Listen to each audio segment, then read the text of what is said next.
அறிவிச்சுடர் பார்வையாளர்களுக்கு வணக்கம். இன்றைய காணொளியில் திராவிட முன்னேற்றக் கழக தேர்தல் பணிக்குழு செயலாளர் மேலாள் சட்டமன்ற உறுப்பினர் திரு இள புகழேந்தி அவர்கள் நம்முடன் இணைந்திருக்கிறார்கள். வணக்கம். அனைவருக்கும் வணக்கம். கோவையில் ஒன்றிய நிதியமைச்சர் திருமதி நிர்மலா சீதாராமன் அவர்கள் தொழில் முனைவர்களெல்லாம் சந்தித்து அவர்களுடன் கலந்துரையாடல் பண்ணி இந்த ஜிஎஸ்டி வரியை பற்றி பேசியிருக்கிறாங்க. இதில் பேசி முடித்தோடனே அதில் தொழில் முனைவர் என்ன சொல்கிறாங்கன்னா, நாங்கள் நிறைய கோரிக்கை வச்சோம், எந்த தீர்வையும் அவங்க சொல்லலை, நாங்கள் எதிர்பார்த்த அளவுக்கு இல்லை, எந்த பதிலும் எங்களுக்கு கிடைக்கல அப்படிங்கிற மாதிரி சொல்லியிருக்காங்க. அதில் கலந்து கொண்ட ஒருவர் அவங்கள்ட்ட நேரடியாக கேட்குறாங்க, பேசுகிறாங்க. அந்த கூட்டத்தில் இருக்கிறவங்கள்ட்ட பேச சொல்கிறாங்க. அப்போ அந்த கூட்டத்துக்கு வந்திருக்கக்கூடிய தொழில் முனைவர் ஒருத்தர் சொல்கிறாரு, பன்னுக்கு ஜிஎஸ்டி கிடையாது, ஆனால் பன்னுக்குள்ளே அந்த க்ரீம் வச்சா அதுக்கு 18% வரி போடுறீங்க. இப்போ எங்கள்கிட்ட வரக்கூடிய அந்த கஸ்டமர்ஸ் வாடிக்கையாளர் என்ன கேட்குறாங்கன்னா, நீங்கள் பன்னை தனியாக கொடுங்க, க்ரீமை தனியாக கொடுங்க, நாங்களே வச்சுக்கிறோம் அப்படின்னு சொல்லி கேட்குறாங்கன்னு சொன்னால் அங்கே உடனே ஒரே சிரிப்பு. அதுக்கு என்ன பதில் அவங்க பதிலளிக்கலன்னு நினைக்கிறோம். உங்களுடைய பார்வை? நம்முடைய பார்வைன்னு வைங்க, என்னுடைய பார்வை இல்ல, நம்முடைய பார்வை, நாட்டு மக்களினுடைய பார்வை. நிர்மலா சீதாராமன் தனக்கு மிக அதிகமாக எல்லாம் தெரியும் நினைச்சுக்கிட்டு கண்ணா பண்ணான்னு பார்லிமெண்ட்லயே ஓவரா பேசக்கூடிய ஒரு நபர். அந்த அம்மையாருக்கு பொது வாழ்க்கை தொடர்பே கிடையாது. அவங்க எம்எல்ஏ, எம்பி, எம்எல்ஏ எதுக்கும் நின்னதும் கிடையாது, ஜெயிச்சதும் கிடையாது, மக்களை பார்த்ததும் கிடையாது. ஆனால் இந்திய துணைக்கண்டத்தின் மிகப்பெரிய பொறுப்பு நிதித்துறை. அந்த நிதித்துறையினுடைய அமைச்சராக இந்த அம்மையாரை கொண்டு போட்டா அதன் உள்ள என்ன நடக்குது, ஏன் இதெல்லாம் இருக்குன்னு கூட அந்த அம்மையாருக்கு தெரியல. வெளிப்படையா அது மக்களுக்கு தெரியறதுதான் இந்த மாதிரி நிகழ்வுகள்ல மாட்டிக்கிறது. நீங்க கேட்டீங்க இல்லையா, பன்னுக்கு ஒண்ணு, அது உள்ள வைக்கிற கிரீமை பன்னுக்குள்ள வச்சுட்டா அதுக்கு ஜிஎஸ்டி 18%, 18% நீங்க கொடுக்குறீங்க. அதையே பிரிச்சு இப்ப எங்ககிட்ட மக்கள் என்ன கேக்குறாங்க, பன்னை தனியா கொடுத்துருங்க, கிரீமை தனியா கொடுத்துருங்க, நாங்க சேர்த்து வச்சுக்கிட்டு சாப்பிட்டுக்கிட்டு போறோம், 18% எங்களுக்கு வேணும்டா அப்படின்னு அங்க சொன்ன ஒண்ணுதான் எல்லாம் சிரிப்பு. எல்லாம் சிரிச்சா நிர்மலா சீதாராமன் சிரிக்குதுன்னா இந்தியாவின் நிதித்துறை சிரிக்குதுன்னு அர்த்தம். வெறும் நிர்மலாவை நம்ம பார்க்க கூடாது. இன்னும் கூட கேட்டீங்கன்னா அங்க பெரிய மேதை ஒருத்தவங்க இருக்காங்கல்ல, எல்லாத்தையும் திராவிட இயக்கத்தை கேள்வி கேட்கிற மேதை வானதி சீனிவாசன் ஒரு எம்எல்ஏ. அந்த அம்மையாரும் அங்க உட்காந்துருக்காங்க. அவங்களையும் தான் கூப்பிட்டு கேட்டாங்க, இவங்க எங்க ஹோட்டலுக்கு அடிக்கடி வராங்க சார், காரத்துக்கு ஒரு சார்ஜ், ஸ்வீட்டுக்கு ஒண்ணுன்னு ஏன் வைக்கிறீங்க, இந்த மாதிரி போட்டு நீங்க ஏன் பில்ல இப்படி போடுறீங்கன்னா இவங்க தான் கேக்குறாங்க. கேட்கறது பிஜேபி எம்எல்ஏ, போடுறது வரியை போடுறது பிஜேபி அமைச்சர். கோவையில மாட்டிக்கிச்சுங்க.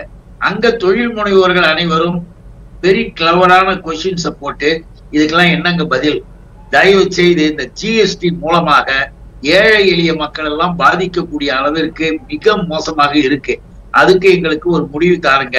இன்னும் அவங்க சில கோரிக்கைகளை வைக்கிறாங்க, எதுக்கும் பதில் கிடையாது, எதை பற்றியுமே கவலை இல்லை. அவங்க பாட்டு கஞ்சி பாக்குறேன்னு சொல்லிட்டு போனவங்க.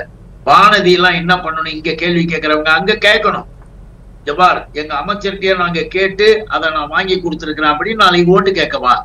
அப்படி இருந்தா பரவாயில்ல. நீ பக்கத்துல உன் மினிஸ்டரை வச்சுக்கிட்டு நீ வேடிக்கை பார்த்து சிரிச்சின்னு உட்காந்துருக்க, ஊரு நாடே சிரிக்குது. இந்த அம்மையாருக்கு ஏன் இந்த நிதித்துறையில இப்படி வந்தது தெரியுமா? அதானி அண்ட் அம்பானி தான் கார்பரேட் கம்பெனியினுடைய நிறுவனர்கள். கிட்டத்தட்ட 200-300 இடத்துல இருந்தவங்க இன்றைக்கு உலக கோடீஸ்வரர் பட்டியல 2வது 1வது இடத்துக்கு மோடி கொண்டு வந்துட்டார். பாடுபட்டு உழைச்சு கொண்டு வந்திருக்கார் இந்த 10 வருஷத்துல. அந்த நபர்கள் கையில் இந்தியாவின் நிதித்துறை இருக்கிறது. அவங்க நிதித்துறையை கையில வச்சுக்கிட்டு என்ன சொல்றாங்களோ அது தலையாட்டணும், எதுக்கு கைத்து போட சொல்றாங்களோ அதுக்கு போடணும், வேற ஒண்ணு இவங்களுக்கு எல்லாம் வேலை கிடையாதுன்ற அளவுக்கு பொம்மையாக வைத்திருக்கிறார்கள் நிர்மலா சீதாராமனை. அதற்கான வெளிப்பாடு தான் இந்த நிகழ்ச்சி. அப்புறம் என்ன, எல்லாம் சிரிச்சின்னு போக வேண்டியதான். புதிய எந்திரங்கள் வாங்க இந்த தொழில் முனைவோருக்கு 15% மானியம் கொடுப்பாங்க. இது 4 ஆண்டுகளாக எங்களுக்கு வழங்கப்படவில்லை என்ற குற்றச்சாட்டை அந்த கூட்டத்தில் தொழில் முனைவர் வச்சுருக்காங்க. அது மட்டும் இல்லை, மைக்ரோ நிறுவனங்கள், இந்த மைக்ரோ நிறுவனங்களுக்கு தமிழ்நாடு அரசின் சார்பாக 25% மானியம் தொடர்ந்து வழங்கப்பட்டு வருகிறது. ஆனால் ஒன்றிய அரசு வழங்க வேண்டிய அந்த 15% மானியம் 4 ஆண்டுகளாக வழங்கப்படவில்லை என்ற குற்றச்சாட்டை அவங்க வைத்திருக்கிறாங்க. இதுக்கும் அங்கே பதில் இல்லை. அது மட்டும் இல்லை, கோவையில் பெரும்பான்மையான அளவுக்கு பம்பு செட் உற்பத்தி ஆகும். இந்த பம்பு செட்டுகளுக்கு 18% ஜிஎஸ்டி போடப்படுது. இந்த 18% 12% குறைக்கணும் அப்படின்னு சொல்லக்கூடிய ஒரு கோரிக்கையை அந்த தொழில் முனைவர் வச்சுருக்காங்க. இது எதுக்குமே அந்த இடத்துல அவங்க பதில் சொல்லலை. இது எதை பாதிக்கும்னா சிறு குறு தொழில்களை பெரிய அளவுக்கு பாதிக்க இருக்கிறது என்று அதில் கலந்து கொண்ட பொறுப்பாளர்கள் சொல்லியிருக்காங்க. இதனுடைய விளைவு எதில் போய் முடியும் நீங்கள் நினைக்கிறீங்க? இதனுடைய இதை நம்ம உற்று பார்க்கின்ற போதும் அவர்களுடைய கருத்துக்களை கேட்டு அதை ஒரு வேடிக்கை பார்த்துட்டு போற மாதிரி ஒரு பினான்ஸ் மினிஸ்டர் ஏஞ்சி போகிற இந்த நிலையில் என்ன தெரியுதுன்னு கேட்டீங்கன்னா, பிளான் பண்ணி செய்கிற வேலை. சிறு குறு தொழில்களின் பாதிப்பு வரும் அப்படின்னு இப்ப நீங்களே சொல்றீங்க. சிறு குறு தொழில்கள் பாதிப்பு எங்க தமிழ்நாட்டில் தமிழ்நாடு அரசாங்கத்திற்கு ஏற்கனவே நிதி நெருக்கடியை தருவதற்கு இந்த பிஜேபியினுடைய எம்எல்ஏக்கள் எம்பிஎல் பிஜேபியினுடைய எம்எல்ஏக்களும் இன்னும் இந்த பொறுப்புல இருக்காங்களே, அப்படிப்பட்ட 420 மலையெல்லாம் இருந்தது. இந்த மாதிரி ஆட்கள் இன்னைக்கு ஒருங்கிணைப்பு குழுன்னு போட்டு எச் ராஜா போன்ற நபர்கள்லாம் வச்சிருக்காங்க. இவங்களுடைய வேலை என்ன தெரியுங்களா? தமிழ்நாடு அரசாங்கத்திற்கு மக்களிடம் நல்ல பேர் இருக்கிறது, அந்த பேரை கெடுக்கணும்னா நிதி நெருக்கடியை தரணும். நிதி நெருக்கடியை தர வேண்டும் என்றால் நீங்கள் ஒரு தவணையும் நிறுத்திடுங்கன்னு சொல்லிதான் நம்ம மக்கள்கிட்ட கலெக்ஷன் பண்ற பணத்திலிருந்து வரக்கூடிய வரி பணத்தை எடுத்துக்கிட்டு போயிட்டு கொடுக்காம கல்வித்துறையில பள்ளிக்கூடத்தை மூடுறதுக்கான ஏற்பாடு பண்றாங்க. அதை போல இப்ப நீங்க கேட்ட கேள்வியின் மூலமாக மாநில அரசு ஒரு நிர்வாக திறமை மிக்க முதல்வரை பெற்றிருப்பதால் அனைத்தும் அறிந்த ஒரு அனுபவசாலியை ஒரு முதல்வராக பெற்றிருக்கிற காரணத்தால எங்களுடைய தலைவர்ன்றதுக்காக சொல்லல, தமிழ்நாட்டின் முதல்வராக இருக்கிற அண்ணன் தளபதி அவர்கள் சின்ன நிலையாக படிப்படியாக வந்தவர். எம்எல்ஏவாக இருந்தவர், மேயராக இருந்தவர், உள்துறை அமைச்சராக இருந்தவர், முதலமைச்சராக வந்திருப்பவர். அவருக்கு எல்லா விதத்திலையும் மக்களோடு கலந்து பழகிய அனுபவம் இருக்கு. அதிகார ரீதியான நிர்வாக திறனை எப்படி செய்யணும்னு தெரியும். அதனாலதான் அவரு ஒன்றிய அரசு இவ்வளவு நிதி நெருக்கடி தந்தாலும் கூட அந்த சிறு குறு தொழில் அதிபர்களுக்கு மாநில அரசு கொடுக்க வேண்டிய அந்த நிதியை ஒழுங்கா கொடுத்துக்கிட்டு வர்றார். ஆனா ஒன்றிய அரசு கொடுக்கல. இதைத்தான் கேள்விக்குறியாக நாம மக்களிடம் எடுத்துக்கொண்டு போகணுன்றதுக்கு முந்தி நிர்மலா சீதாராமன் போன்றவர்கள், வானதி போன்றவர்கள் எல்லாம் இந்த கதையை, இந்த நிலைய இந்த நிகழ்ச்சிகளின் மூலமாக வெளிப்படையாக்குறாங்க. நல்லா செய்யுங்க. ஏன்னா அவங்க கேள்வி கேட்டாங்க, என்னம்மா இது ஸ்டேட் கவர்மெண்ட் கொடுக்குது, யூனியன் கவர்மெண்ட் சும்மா வேடிக்கை பார்க்குதுன்னா சிரிச்சுக்கிறீங்க. என்ன அர்த்தம்? தமிழ்நாட்டில் சிறு குறு தொழில்கள் முடங்கணும். தொழில்கள் முடங்க வேண்டும் என்றால் தொழிலதிபர்கள் முடங்குவது என்பது மட்டுமல்ல, வேலை வாய்ப்புகள் அழியும். இந்த பக்கம் கல்விக்கு, இந்த பக்கம் தொழிலுக்கு தொல்லை கொடுப்பதுதான் மோடி அரசாங்கத்தினுடைய வேலை. அந்த வேலைய இப்ப நிர்மலா சீதாராமன் போன்றவர்களை நம்முடைய மக்களே, தொழிலதிபர்களே, தொழில் நிறுவனம் நடத்தி கொண்டிருப்பவர்களே கேள்வி கேட்டு அவர்களே தெரிஞ்சுக்கிறாங்க. ஆக தமிழ்நாட்டை நாசமாக்குகிற வேலையில் பிஜேபி எல்லா வகையிலையும் இறங்கி இருக்கிறது என்பதற்கு இது ஒரு அடையாளம். இப்ப காங்கிரஸ் கட்சியினுடைய நாடாளுமன்ற உறுப்பினர், நாடாளுமன்றத்தில் எதிர்கட்சி தலைவராக இருக்கக்கூடிய ராகுல் காந்தி அவர்கள் இப்போ அமெரிக்கா போயிருக்காரு. அவர் அங்கே செய்தியாளர்களை சந்தித்து பேசிக்கிட்டு இருக்காரு. அதில் அவரை கேட்குறாங்க, இப்போ தேர்தல் கமிஷனை பற்றி நீங்கள் என்ன நினைக்கிறீங்க, இந்தியாவுடைய தேர்தல் கமிஷனை பற்றி என்ன நினைக்கிறீங்கன்னு கேட்குறாங்க. அதுக்கு அவர் பதில் சொல்லியிருக்காரு, ஒரு தேர்தல் நடைபெற்று கொண்டிருக்கும் போதே, பொது தேர்தல் நடைபெறும் போதே காங்கிரஸ் கட்சியினுடைய வங்கி கணக்கை முடக்கினார்கள். இப்படி வங்கி கணக்கு முடக்கப்பட்ட நிலையில தான் நாங்கள் தேர்தலை சந்தித்தோம். இது இது போல எந்த நாட்டிலையும் நடந்திருக்காது என்று அவர் தேர்தல் கமிஷனை பற்றி குற்றஞ்சாட்டியிருக்கார். தேர்தல் கமிஷன் முறையாக நடைபெறவில்லை, முறையாக செயல்படவில்லை என்ற குற்றச்சாட்டையும் அவர் வச்சிருக்காரு. நீங்க எப்படி பாக்குறீங்க? ராகுல் அவர்கள் அங்கு பேசினார் என்று இங்கு சில பேர் அதுக்கு பிறகு கதையெல்லாம் கட்டிக்கிட்டு நாங்கள் கண்டிக்கிறோம், நாங்கள் அது பண்றோம் பேசிக்கிட்டு இருக்கிறாங்க. ஆனால் நாம என்ன சொல்றோம், இந்த நாடகத்தெல்லாம் நடக்காது. அவரை கேள்வி கேட்டார்கள். அந்த கேள்விக்கு உரிய பதில் அவர் தரார்னா ராகுலினுடைய ஒவ்வொரு பதில்களும் ஆதாரபூர்வமாக இருப்பதை நாம இங்க கவனிக்கணும். அவரு நாடாளுமன்றத்தினுடைய எதிர்கட்சி தலைவராக இருந்து பார்லிமெண்ட்ல அவர் கேட்கக்கூடிய கேள்விக்கு பதில் சொல்ல வேண்டிய நரேந்திர மோடி அங்க போறதே கிடையாது, காணாம போயிடுறது. யாருக்குமே பதில் சொல்றதுக்கு சம்பந்தப்பட்டவங்களே வர்றது கிடையாது பார்லிமெண்ட்ல. ஏன்னு கேட்டீங்கன்னா இவங்களுடைய கேள்வி ஆணித்தரமா இருக்கு. இப்ப அவரு அங்க போறாரு, அமெரிக்கா போறாரு. அங்க நிருபர்கள் கேட்கறாங்க. கேட்கும்போது இந்த தேர்தல் கமிஷனுடைய செயல்பாடுகள்லாம் எவ்வளவு மோசமா இருக்குன்னு சொல்றாருன்னா இது ஒன்னும் 30-40 வருஷத்துக்கு முந்தி இருக்கிற விஷயம் கிடையாது.